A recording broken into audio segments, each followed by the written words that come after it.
Hey guys, welcome to the Web Planning channel. And today we're going to be looking at this article highlighting university degrees that can help you to become a millionaire in South Africa. Let's get into it.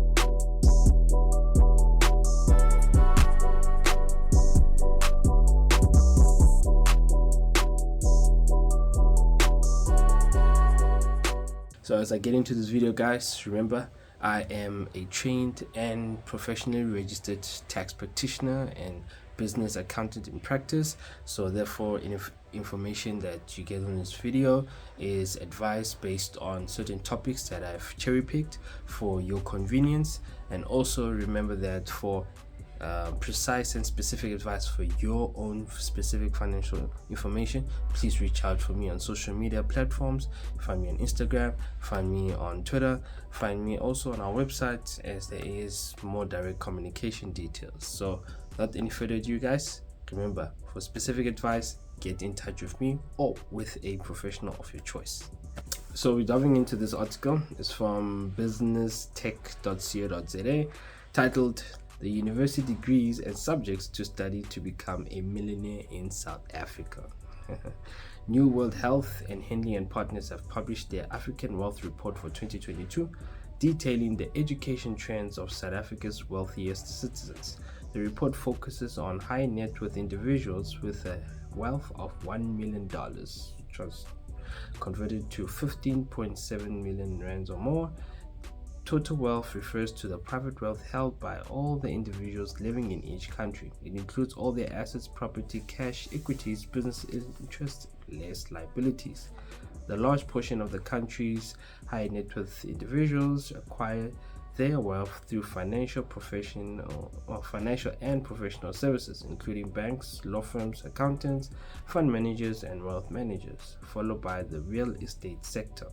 The technology and telecom sector also ranks highly on the list for acquiring wealth. The data shows that South Africa's high net worth individuals typically studied either law, finance, or accounting degrees when at university. The University of Cape Town is the most popular university amongst HNWI's, high net worth individuals, 20%, followed closely by University of Witwatersrand at 18% and Stellenbosch University at 13%. You can find a complete breakdown of what South Africa's wealthiest people studied and what industries they work in. So, yeah, before I get into the breakdown of who studied what, I think what's most important about this list is you should not be looking at whatever the degrees that they have on this list as a degree that you going to study and you're going to be looking for a job, and basically that job is going to make you a millionaire, or you're going to get paid the level of a certain salary based on that specific degree. That's not the point. The point is these people went to university to get knowledge, to absorb that information that they need, that's going to help them to take advantage of certain situations that are available to them. And that's why there's a low percentage of many people that actually thrive in this particular way to reach that level of success. And the main thing here to learn is you don't go to school to learn to become an employee, but you go to school to acquire skills and then use those skills for your own benefit. This is the most important thing that I would point out for you guys to be aware of, because in essence I'm in a similar situation, although not at 50 million, but definitely on the millionaire level. But what I'm trying to say is I've never worked for anyone. I've never had a formal job. Like from university, I did my vacation work, and as I did my vacation work for literally 1 week at PwC, and decided I'm not gonna work for anyone. And from basically during the end or towards the end of my second year going into my third year, I opened my company, or my first company, and I started doing business while studying. So basically what my mindset at that point was that the information that I'm learning at school, I could use that information to basically help me to do business. So looking at the breakdowns, we can see that law, LLB and LLM, accounts for 30% of high net worth individuals.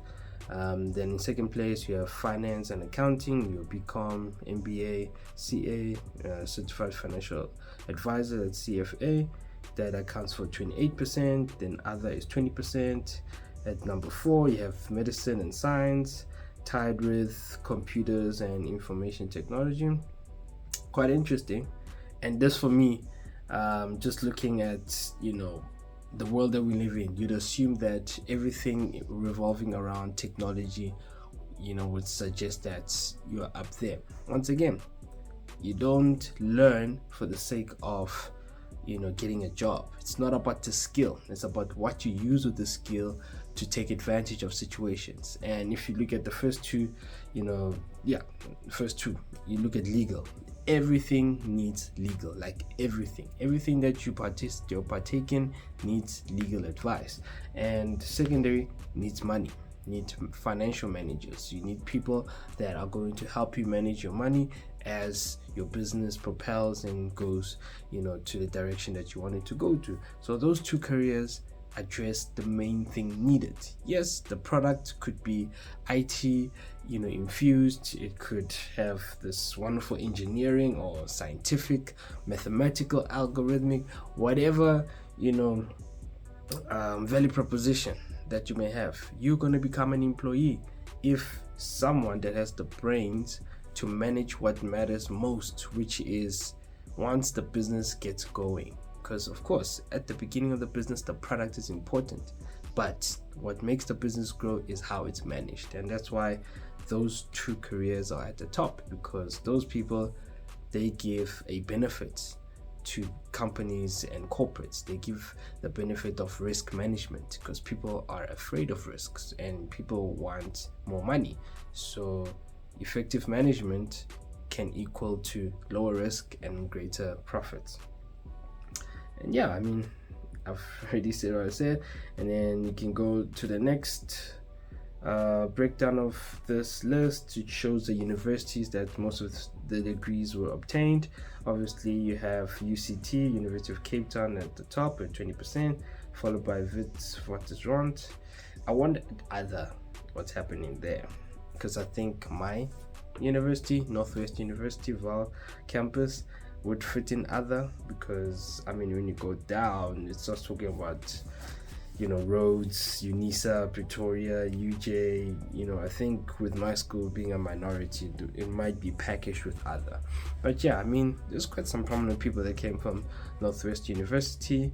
And yeah, guys, I mean, that's that in terms of for me, it doesn't really matter too much. Once again, if you learn a balance sheet from Northwest University versus at Wits, still the same thing. Yes, the approaches might be different, but the balance sheet is still a balance sheet. So it's all about proximity at the end of the day. Of course, if you are in Cape Town at UCT or Wits, the proximity to opportunities might be wider. But also in my experience, because I started studying first at I did my first year at Wits, and then I left Wits for Northwest.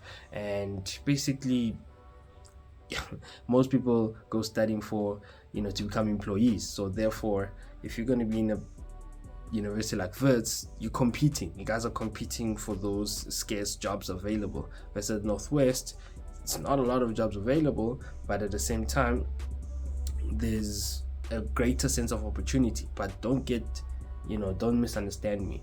Connections and approximations, wherever you are, always will work out best for those people that have that advantage. But once again, it's all about how you use your brain, how you use opportunities, how you sense opportunities. And that's why for me, I studied with an entrepreneurial mind. I knew what I was doing and what I wanted to do, and didn't focus too much on other things that most people focus on getting internships. I've never interned. I've always joked to people saying I interned myself, but yeah, that's a story for another day. And then yeah, this is what I really like, how they made their money basically. So obviously you get your degree, and then it depends on which actual career path or industry you fall into. So number one is financial and professional services, sitting at 35%.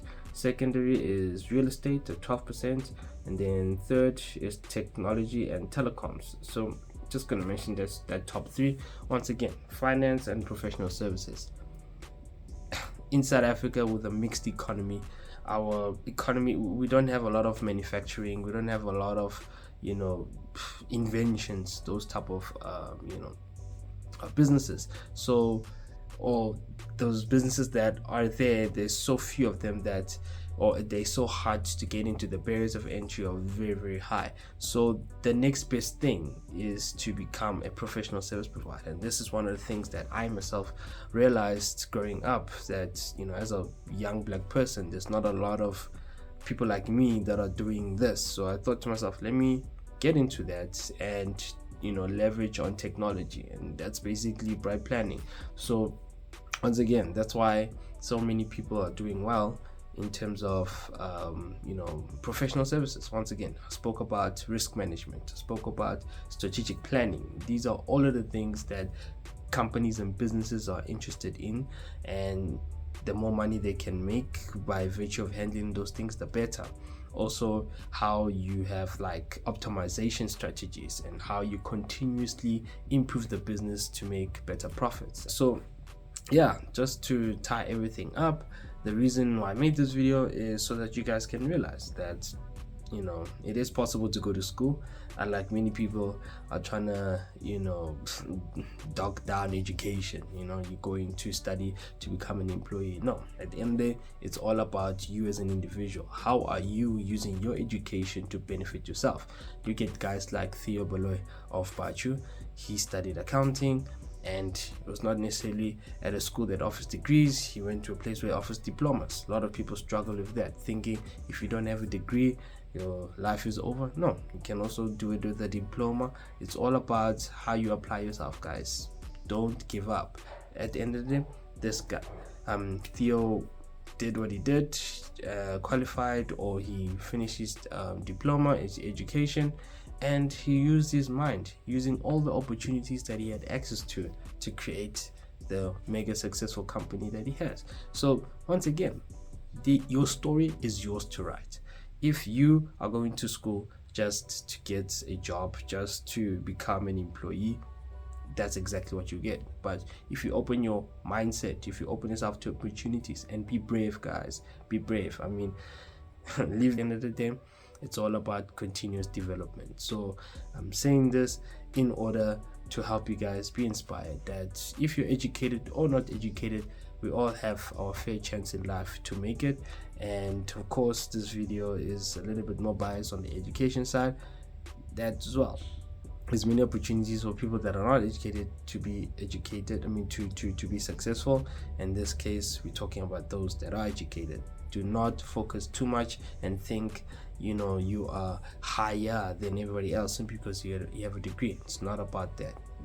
Getting a degree is just it's just a signal that shows that you passed some few tests, but the test of life, the test of actually being successful, it's a whole nother ball game. So wise up, use that knowledge, guys. Do not study to become employees. Study to contribute, study to make people's lives better, and wealth will follow you.